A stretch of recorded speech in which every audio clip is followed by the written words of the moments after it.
Hello, hello, hello. So this time we are going to revisit gender one more time and finish up talking about gender, and then we'll also talk a little bit about sexuality. So let's review what we know so far about gender. Gender is a social construction, and it is also a performance.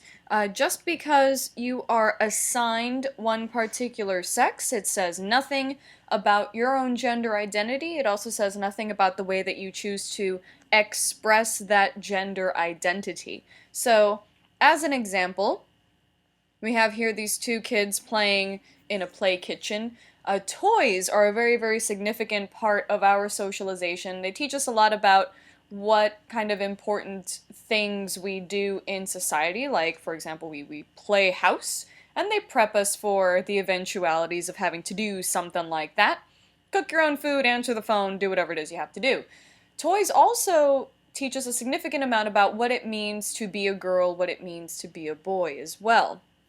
And the definitions of those things have changed through time. That's sort of what helps make things a social construction. Another thing that makes it a social construction is this idea of fluid performance. And here pictured we have probably America's most famous drag queen, RuPaul, and this is RuPaul when RuPaul is in drag, and then this is RuPaul Charles when he is out of drag. So let's kind of talk about drag for a second, because I think that drag is a very, very important part of what makes gender a performance. It's kind of a really, really cool illustration of the way that things work. So, gender is a drag. In the words of RuPaul, we are born naked and the rest is drag. And it's actually a really, really cool statement to make, because you consider that you are born naked, and then everything else you put on, from the way that your clothing is constructed, the kinds of makeup you wear, the way you do your hair, all of these things are socio-cultural choices that you are taught to make. So, we're all kind of putting on and kind of performing as some sort of example of what it is to be a good, upstanding social citizen, and that includes what it means to be a girl, what it means to be a boy, what it means to be masculine or feminine. So, there is a famous theorist by the name of Judith Butler, who is a key gender performativity theorist, and she wrote an article on this documentary called Paris is Burning. I highly recommend watching it. And it asked the question of whether drag is subversive. And by subversive, we mean if it challenges common ideas of gender. Because the idea is that, wow, if a boy is wearing makeup and gowns and earrings and looking fabulous, as this drag queen is at the moment, then yes, that is kind of subverting things, to be sure. You are already kind of challenging preconceived notions about what it is to be a boy if you're going ahead to be a boy and put on women's clothes and women's makeup and everything. But one thing that... There we go. Sorry, my cat walked across the keyboard there. It happens. One thing that she does mention, though, is that typically, and not always, but typically, drag queens dress up as a very hyper-stylized version of femininity. They hyper-accentuate feminine features such as long hair and breasts and the makeup and the hair and like all sorts of things, right? And by performing this specific version of what it is to be a girl, are you really challenging notions of gender performance? Because this is pretty much the kind of gender performance that us kind of gender-identified women, self-identified women have to go through every day. We have to do that kind of makeup, we have to do that kind of hair, you know, we have to have the breasts and the gowns instead of necessarily pants and stuff like that. There's sort of like a hyper-femininity. It's not really challenging anything if it's aping these sort of pre-existing notions of what a girl is supposed to look like. However, what Judith Butler doesn't necessarily examine is that there are way more subversive forms of drag that exist out there that sort of play around with the idea. You might have somebody dressing up in drag like this, but then put a beard on, or not have shaved legs, or have short hair, but still very, very heavy feminized makeup, right? So there are ways for drag to be subversive, but the most popular version is this sort of commentary that we see here about hyper-femininity. So, if you sort of think about it, the way that gender performance works is in this sort of performative way. We are not our gender expression. We sort of become our gender expression because our performances of it are so solid. So, drag is a really, really interesting way. There is a TV show called RuPaul's Drag Race, where RuPaul, that we saw earlier, it's almost like America's Next Top Model, but for drag queens. You're trying to find the next big, awesome drag queen, and her name is Detox. Detox over here competed on the show, and a spin-off of that show is Drag U. And Drag U takes drag queens as sort of mentors, and they teach assigned sex and gender, self-identified women. They teach them how to be better women. So let me say this to you again. It's identified men, for the most part, that use a hyper-feminine sensibility, teaching assigned sex and self-identified women how to be more feminine. If that doesn't tell you about how much of a social construction it is, then I don't know what is. Then I don't know what will. Because the idea that there are a certain set of scripts that you can follow, it is something that can be taught. Gender performance can be taught. Gender expression can be taught. That automatically points out that there are very, very kind of specific social ways of being feminine that if a self-identified guy can pull it off pretty well, then that basically means that it's not something that is set in stone. It is not something that is completely biologically based. However, sometimes gender performance is taken to an interesting extreme, to the point that certain products are assigned a specific gender expression. You might see this in your Toys R Us store, where toys are divided into kind of a boys section and a girls section, and even things like pens are often assigned a sort of particular gender expression. Now, as we learned in our first lecture, this idea of sort of pastel colors and kind of pink being for girls and blue being for boys is actually a relatively recent invention when you take into consideration all of recorded human history, but it doesn't prevent manufacturers from creating products that are linked directly to a suggested gender expression. One example being these pens that are for her. These are Bic pens for her, and they come there. It's black ink. All the pens write the same, but they are in these sort of nice muted pastel colors. And what's really interesting is that, some of you might say, well, what's the big deal? Maybe girls like pastel colors. Other people might be saying, why is there a pen for girls? That's kind of ridiculous. Or, I'm not the kind of person that will really be picky when it comes to what kind of pen I write with. If there's a pen and I need one, I'll write with it. It doesn't matter what kind of pen I write with. I didn't realize that there were certain pens for girls.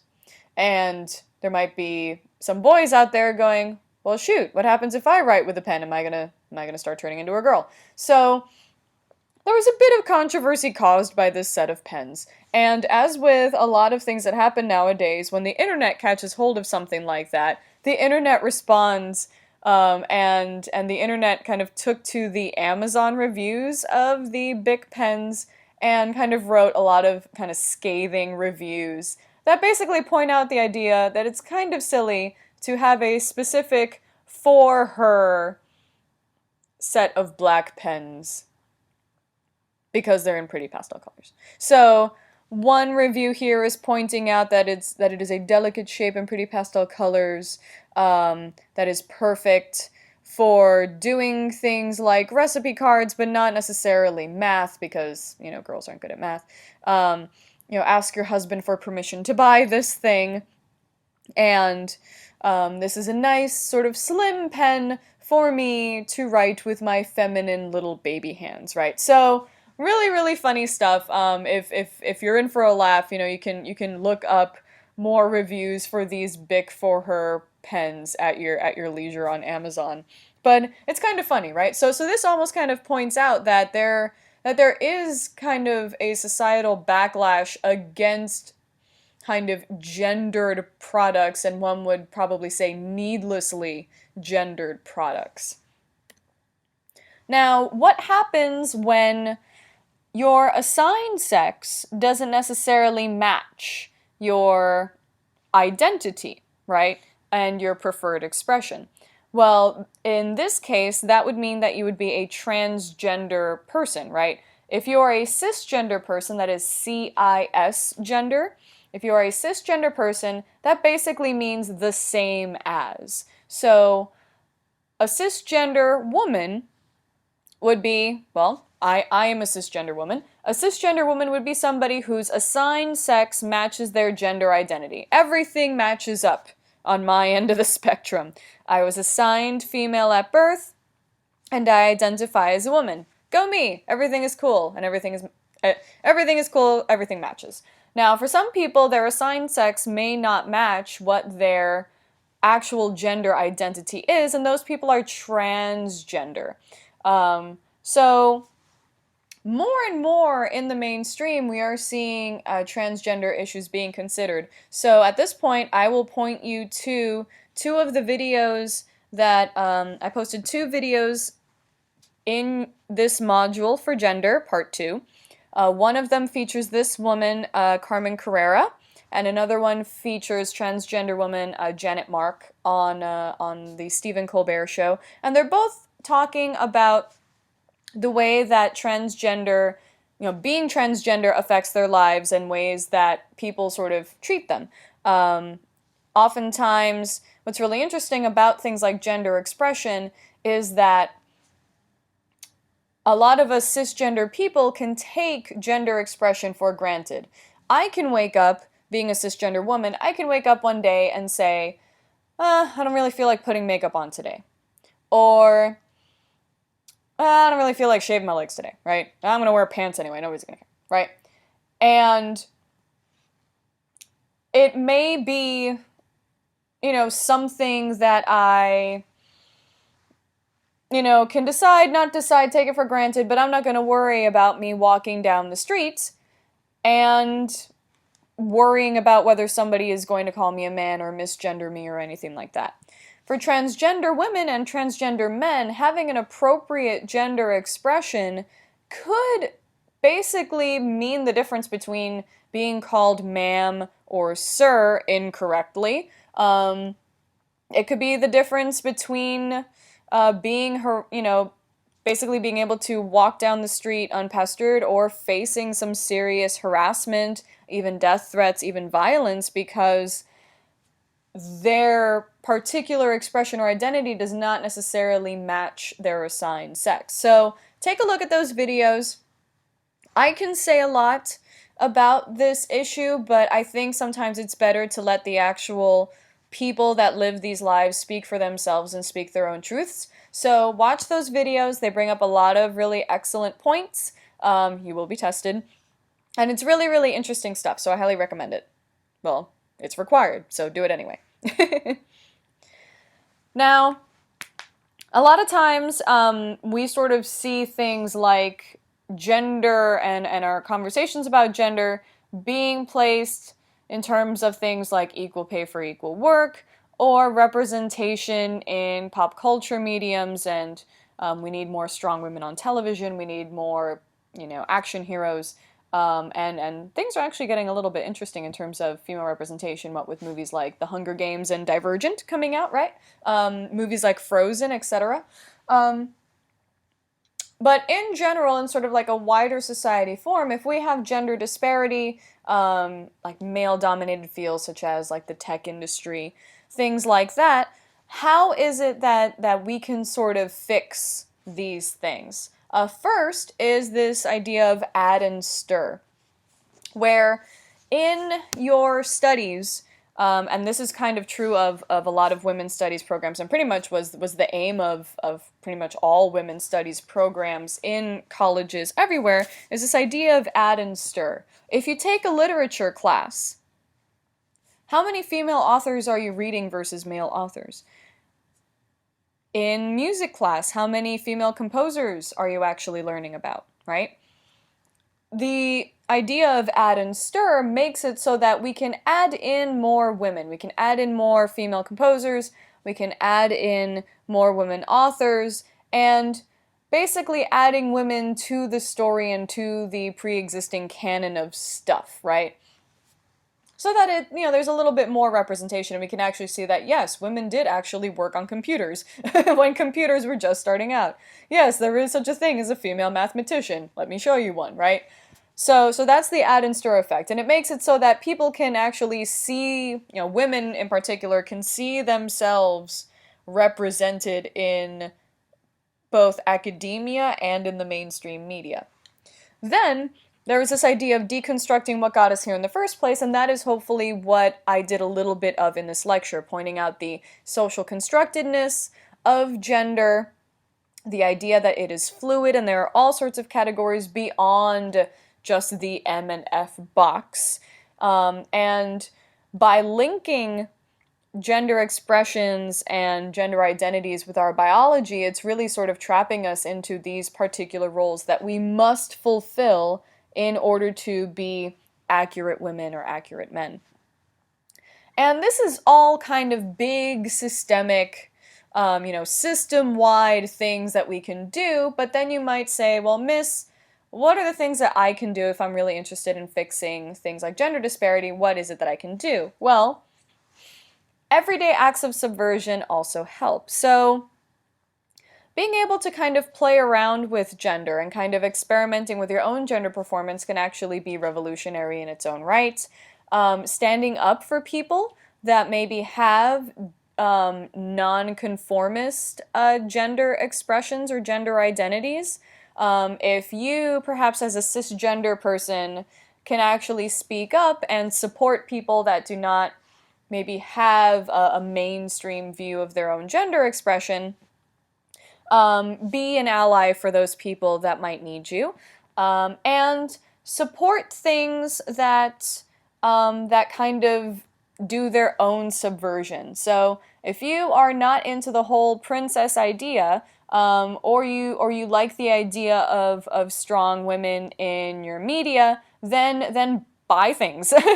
Buy things that have those. Watch Frozen and recommend it. If there are a lot of examples of media that you think are doing it right in terms of like strong female characters, like Buffy the Vampire Slayer, or even like the Harry Potter books and stuff like that, then support those and try to spread them around as much as possible so that you can give people the idea that, hey, you know what? This is some stuff that's actually really, really cool, and it's not relying on, some princess needing to be saved. So those are all sorts of little things that you can do to help make the world a better place. So now let's switch gears and talk about sexuality very, very briefly. And it's kind of interesting that I sort of have this idea of Homer officiating a same-sex marriage. It's kind of interesting because if, I don't think you were alive when this first episode of The Simpsons aired, but in a very, very early episode of The Simpsons, Homer is actually kind of homophobic. A gay neighbor moves into Springfield and starts hanging out with Homer and Bart starts liking the things that the new neighbor likes. Because the new neighbor's pretty cool, drives a pretty cool car, listens to show tunes, and sometimes wears wigs, and, has all sorts of fun. And Bart starts wearing wigs, Bart starts listening to Broadway shows and everything, and Homer freaks out because Bart is exhibiting a nonconformist gender expression, and he's scared that somehow Bart is going to turn gay because he's hanging out with this gay neighbor of his. And so Homer takes it upon himself to take him out to the woods and, make him do hunting and camping and chop down wood and all sorts of manly things in order for Bart to retain, I guess, his man card or something. And what Homer is exhibiting there is what is called the contagion theory of sexuality, that basically states that somehow, the the homosexuality is somehow contagious, and you can catch it like a cold. If you listen to enough Broadway tunes, if you wear enough glitter on your face or something, then all of a sudden you are going to catch the gay. Thankfully, that's not the way that it works.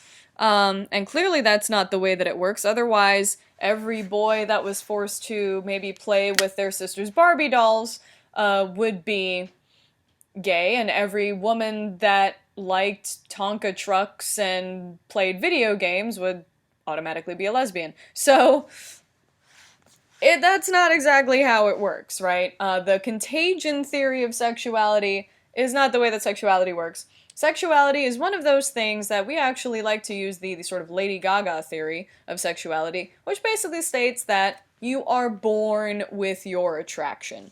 You are born with whatever you are attracted to. Now, sexuality is also a social construction. And I know that those two things that I just said can be at odds at each other. How can you be born one way, but then have sexuality be a social construction? Well, quite simple. We have an infinite variety of attractions. There are all sorts of different combinations of people that we can be attracted to. Maybe we are 100% heterosexual and we will literally only like members of the opposite sex forever and ever and ever, amen. Maybe you're the kind of person who is 99% heterosexual, and maybe there is this one woman or this one man or something that you are a huge fan of, but it might only happen once in your lifetime. And on down the line, right? So any variety of percentages, any variety of combinations of potential sexualities, you might not even be attracted to anybody at all, right? However, we only have a very, very small set of terms to describe different kinds of love. We have you're gay, you're straight, you're bisexual, or maybe you're asexual. So that's really only 4 categories worth of people. Now, there are 4 categories worth of people, and I guess you can sort of throw in pansexual. Pansexual might be another one. So that's 5. That is 5 total categories of people, and we're trying to fit all of the infinite variety of attraction into maybe 5 boxes. And it doesn't necessarily work that way, right?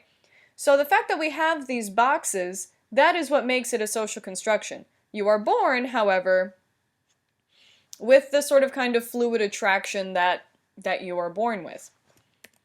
So, another way to sort of look at sexuality is kind of look at the history of it. This is Michel Foucault. He is a great theorist, and has all sorts of really, really awesome theories about power, but he's also very famous for having his theories about sexuality. He's holding a black cat, and therefore he's one of my favorite people because he likes black cats. So, that is that. In his book, The History of Sexuality, he mentions that the term homosexual, in fact, I think he actually kind of explicitly states it like this, that the homosexual did not exist until the 19th century. And that sounds kind of funny when you put it that way, but it's true. The category of identity, the homosexual, did not actually exist until the 19th century.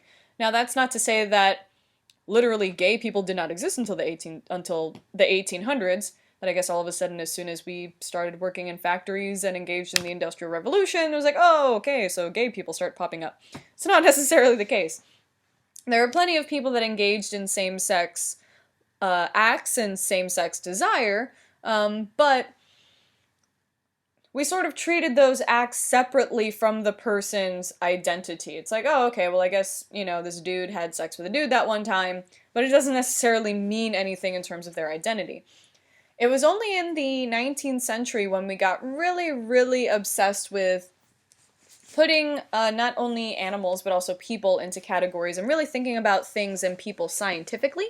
Same thing also happened with race around that time period, that we really, really liked trying to put people into boxes. And so we invented this box called the homosexual and basically started putting people in it that exhibited any kind of same-sex desire. So that sort of points to the social constructedness of this stuff, that we didn't even have one of the boxes that we commonly check until the 1800s. And we as humans have been on this planet for a long, long time. So think about that. Now, uses of that term are nowadays society in general has become a lot more accepting of the homosexual category of people. But some people are still kind of embracing the contagion theory of sexuality, like this one senator. I don't know if he's still currently a senator, might be a former senator, but either way, dude in a position of power, talking about if somebody is openly homosexual, they shouldn't be teaching in the classroom. Same with an unmarried woman who's sleeping with her boyfriend, she shouldn't be in the classroom. So, it's this idea that somehow your identity can carry over and somehow infect the students, right? So this is somebody who, this is a quote that is as recent as 5 to 10 years ago, maybe. And that is somebody that is still holding on to the idea of the contagion theory of sexuality. That not only can somebody catch the gay from just being in a classroom, but also somebody who is perhaps doing something in their private life, like having premarital sex with even somebody of the opposite sex, right? So even a heterosexual, if they're not doing heterosexuality the right way, that can somehow infect the students that you're teaching. So, contagion theory of sexuality being exhibited right here by Senator DeMint. Now, one argument that is sort of based on this idea of sort of same-sex desire as it not being natural, a sort of rebuttal to that is the idea that same-sex desire and same-sex acts occur everywhere in the animal kingdom, and they are not necessarily unique to humans. And here are just a few examples of animals that are known to exhibit same-sex desire, like the hyena, certain categories of apes and monkeys, the fruit fly, right there, super groovy, fabulous fruit fly, the buffalo, the black swan, and the penguin, which is actually kind of funny because penguins are usually known to mate for life. And there's actually a story of a group of male penguins, a couple of male penguins in a zoo that, I guess, fell in love, as you do. And they actually wanted to form a family together. And so they actually stole an egg from a female penguin and tried to raise it as their own. So one of the more recent examples of a couple of gay men adopting a kid. And it actually happens in the animal kingdom all the time. So it is a natural thing. Some same-sex desire does happen.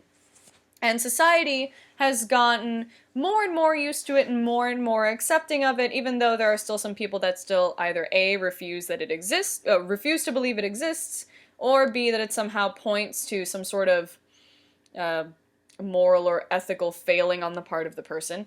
But either way, it's a part of popular culture, and it's not going away anytime soon. There's a common statistic that states that 1 in 10 people are of the homosexual persuasion, and that is a lot of people. That is a lot of people when you take into account the sort of entirety of our world here, and especially in America, we've become a lot more accepting of people of alternative sexualities. It's pretty mainstream. Here's an example of a television show that celebrated its 10-year anniversary last year, called Queer Eye for the Straight Guy. It's one of those sort of common makeover type shows, but it's this group of 5 gay men, pictured here, and they all have a particular set of skills, and they go into a straight man's apartment or house and try to fix them up.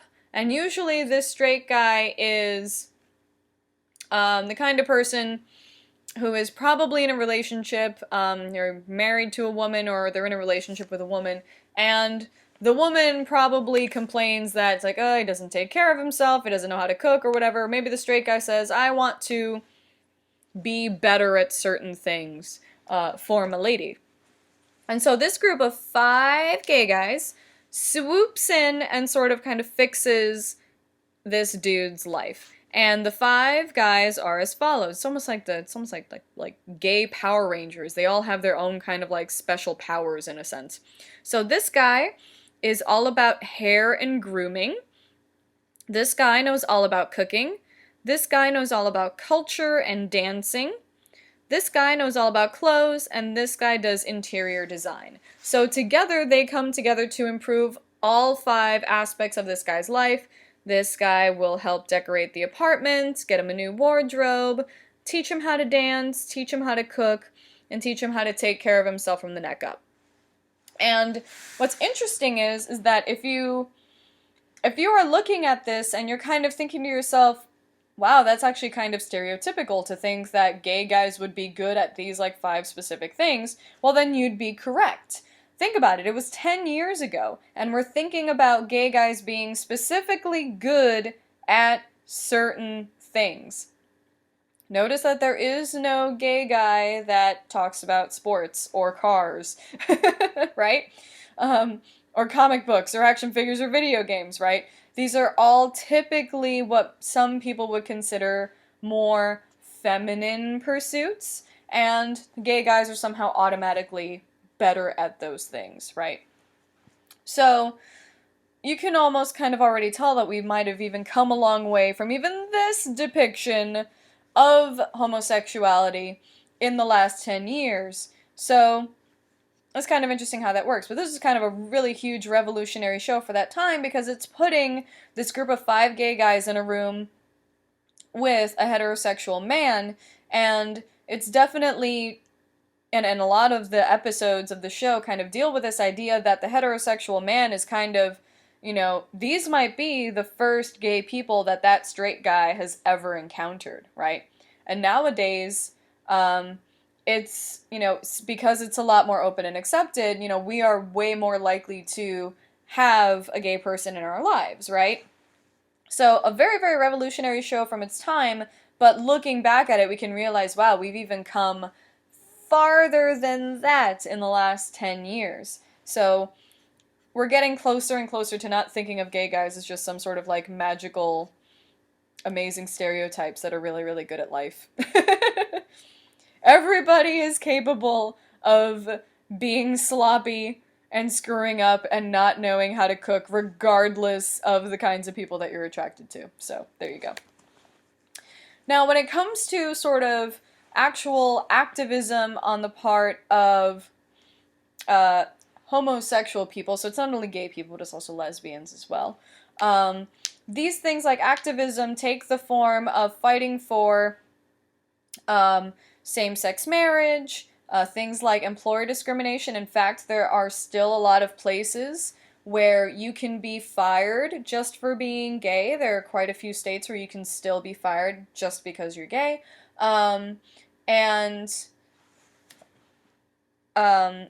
They also repealed Don't Ask, Don't Tell, so now gays can openly serve in the military, not necessarily have to hide who they are.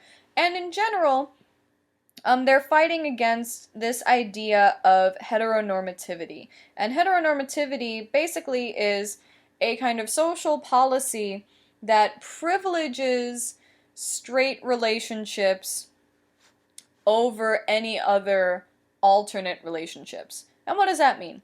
It's the idea that if you are in an opposite sex relationship, that you can hold hands, you can exchange public displays of affection, you can get an apartment together, you can do all sorts of things as a couple, openly, without fear of harassment or violence.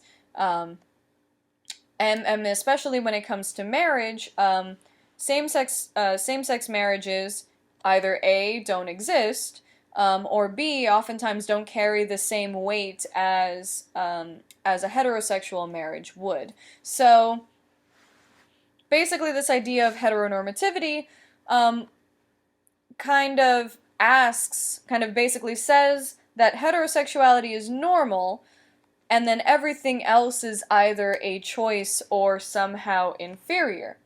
So, this is an example. So, heterosexuality is the standard by which other relationships are measured, and it's the idea that heterosexual unions are privileged over other unions. As an example, here is one very famous heterosexual union, Kim Kardashian and Chris Humphries, that were only married for, I think, it was like 77 days or something like that. I think it's 77, 72 days, something like that.